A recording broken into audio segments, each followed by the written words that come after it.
मैं सुबह उठता हूँ तो यही सोचता हूँ कि जो मैं करने जा रहा हूँ उसके अंदर कोई अच्छी बात है या नहीं। और मैं बहुत किताबें पढ़ता हूँ।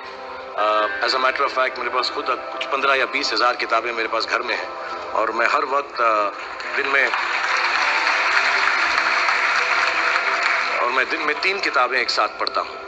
एक मैं अपनी गाड़ी में पढ़ता हूँ जब काम पर जा रहा होता हूँ, एक मैं सोने से पहले पढ़ता हूँ, और एक, आप ज़्यादा ना हंसे तो बताऊँ, बाथरूम में पढ़ता हूँ। So I read all 3 books। और मैंने बहुत सारी सेल्फ हेल्प और सेल्फ रियलाइजेशन की किताबें भी पढ़ी हैं। लेकिन इस किताब की एक यूनिकनेस है। हर किताब यही कहती है कि अच्छा सोचो, अच्छा दिमाग मिलाओ, अच्छे विचारधारा रखो, अच्छी विचारधारा रखो। लेकिन ये किताब के अंदर बताया गया है कि किस तरह वो विचारधारा आपके अंदर उत्पन्न हो सकती है। How can this be created from the inside. And the second unique quality of this book is कि ये सब कहना बहुत अच्छा है कि अच्छी विचारधारा रखो, लेकिन हमारे अराउंड इतनी नेगेटिविटी रहती है, हम हमेशा बुरे ख्याल इंसान को बहुत जल्दी आ जाते हैं। बट ये किताब के अंदर ये भी बताया गया है कि कैसे वो सेंटर को, वो सोर्स को टैप करके हम बुरे ख्यालातों से बचें। As a matter of fact ये हमारी ज़िंदगी की सबसे बड़ी लड़ाई होनी चाहिए। मैं इस किताब में से 2 पंक्तियाँ आपको बताना चाहूँगा कि हमें लगता है कि विचारों वाला रावण ज़्यादा शक्तिशाली है, पर उसे ताकत कहाँ से मिलती है? उसे ताकत हमसे ही मिलती है, हमारी सोच से मिलती है। इस किताब में उस सोच, उस सोर्स को कंट्रोल करना सिखाया गया है। और मैं इस्लामिक रिलीजन का हूँ, मैं मुस्लिम हूँ। हमारे में एक वर्ड है जो बहुत मिसयूज होता है, जिहाद। जिहाद का भी थॉट प्रोसेस बिल्कुल यही है कि हमारे अंदर जो बुरी सोच है उसको कॉन्कर करना, उसके लिए लड़ना, उसे जिहाद कहते हैं। बाहर सड़कों पे लोगों को मारने को जिहाद नहीं कहते। 2-3 बातें और कहूँगा लोगों के बारे में जिन्होंने मुझे यहाँ पर बुलाया है, इनसे मेरी मुलाकात हुई और बहुत अच्छा लगा मुझे। जैसा मैंने कहा कि सुबह उठते ही अच्छी थॉट्स सोचो। इस किताब में 2-4 लाइनें और ऐसी हैं जो मुझे लगता है हमको सोचने पर मजबूर करती हैं। If you get up in the morning and if you think only good thoughts, किसी के लिए बुरा मत सोचो, सिर्फ अपना अच्छा सोचो। मैं बड़ा सेल्फिश आदमी हूँ और मैं बिलीव करता हूँ कि अगर दूसरों का सोचने का मौका ना मिले, अपने लिए भी सिर्फ अच्छी बात सोचो। ये मत सोचो कि दूसरा हार जाए, ये सोचो कि मैं कैसे जीतूं। It's only a way that you can turn around the same thought. Because as this book says, विश्व में किसी भी चीज के भौतिक निर्माण से पहले उसका विचारों में निर्माण होता है, which is true. I believe all things created in this world are created by our own thoughts. जो विचार होश और जोश में किए जाते हैं वे ही हकीकत को बदलते हैं। दुनिया वैसी नहीं है जैसा आप सोचते हो, दुनिया वैसी है जैसे आप हो। सो जो भी आपको कभी कभार दिल में आता है कि ये इंसान में से अच्छाई नहीं कर रहा है, ये घटिया है, ये बुरा है, ये जो सिचुएशन है अच्छी नहीं है, as a matter of fact अगर आप अपना नजरिया बदल के रात को सोने से पहले उसी आदमी के बारे में उसके पॉइंट ऑफ व्यू से देखें, उसी सिचुएशन को एकदम नेगेटिविटी के बिना देखें, तो आपको मालूम पड़ेगा कि सिचुएशन इतनी बुरी नहीं है। आपके अराउंड जो लोग हैं, दोस्त हैं या दुश्मन जिन्हें आप समझते हैं, वो एक्चुअली दुश्मन नहीं है। So it is the way you think of the world, that is how the world will look to you, is the most important aspect of this book.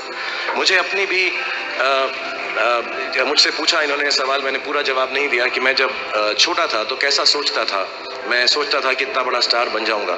I remember मैंने टीवी में एक serial किया था, आप लोग शायद बहुत सारे यहाँ पे छोटे इन्होंने देखा नहीं होगा, एक फौजी सीरियल किया था मैंने।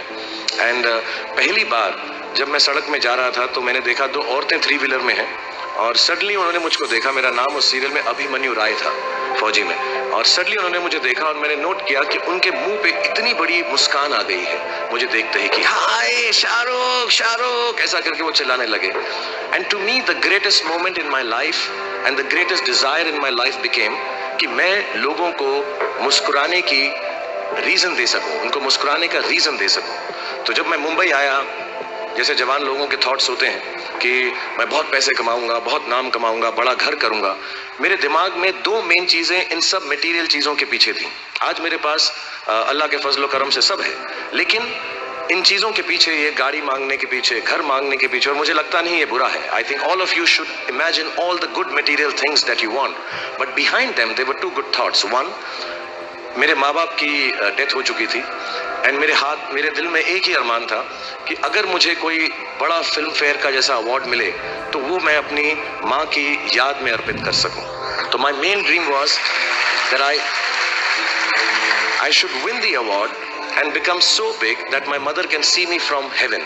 मेरे दिल में ये था। और दूसरी बात ये थी कि जो भी मैं काम करूं, जितने साल भी को मुस्कुराने के रीजंस देता रहा। So my thoughts were always very positive. My reasons were very, very clear कि I will do this to bring smiles to people's faces. And that's the God's honest truth. Today sometimes I don't need any of it, but I keep working day and night, 20 hours a day.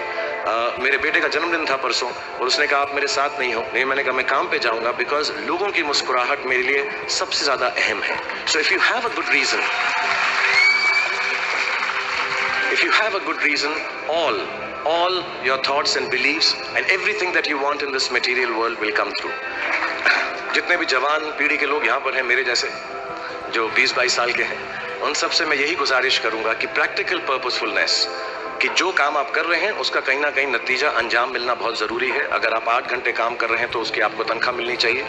अगर आप फिल्मों में काम कर रहे हैं तो आपको उसके लिए अवार्ड मिलना चाहिए। जो भी मटेरियल चीज़ आपके दिल में है, उसकी आस्था, उसका दिमाग में, उसको हमेशा रखें। मैं कभी भी किसी बच्चे को ये नहीं कहूँगा कि सारी ज़िंदगी सोशल वर्क में गुजार दो, अच्छे काम करो, सिर्फ प्रेयर करो। नो, आई थिंक सिर्फ प्रेयर करो। No, I think you should go and get what you want in life, all the material things. You should have a big house for your family, you should have a good car for your elder parents, you should be able to educate your sister and your daughter to the best possible way that you can. Please do all that, but somewhere in your heart remember that each job that you do, जो भी कार्य आप करें, जो भी काम आप करें, उससे कहीं ना कहीं ह्यूमैनिटी का कुछ ना कुछ पॉजिटिव होना जरूरी है। कहीं ना कहीं पर उनका बढ़ावा होना जरूरी। थॉट इन माइंड मैं भी आपको बताऊंगा। कुछ लोगों ने स्टीव जॉब्स के बारे में सुना होगा। अभी रिसेंटली उनका देहांत हुआ। उनको कैंसर था, पैनक्रियाटिक कैंसर था, एंड उन्होंने एप्पल कंपनी, सबसे बड़ी कंपनी मानी जाती है दुनिया के अंदर आजकल, उन्होंने अपने अंतिम समय में 6 महीने में रियलाइज किया कि जब भी मुझे मालूम पड़ा कि अब मेरी मौत करीब है, मुझको फेलियर और सक्सेस दोनों का डर या उससे खुशी खत्म हो गई।